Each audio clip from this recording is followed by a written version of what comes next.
கர்த்தருடைய பரிசுத்த நாமத்திற்கு மகிமை உண்டாவதாக. யாரோ ஒருவருடைய தவறை கண்டுபிடிச்சி சொல்கிறது ரொம்ப ஈஸி. ஆனால் நம்மளுடைய குறைகளை ஒரு சில நேரங்களில் நம்ம மறந்து விடுகிறோம்.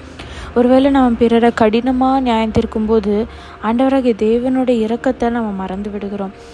நீதியுள்ள நியாயாதிபதி யாருன்னா ஆண்டவராகிய தேவன் மட்டும்தான். அவர் எல்லாவற்றையும் முழுமையாகவும் சரியாகவும் பார்க்கிற ஒரு தேவனாய் காணப்படுகிறார்.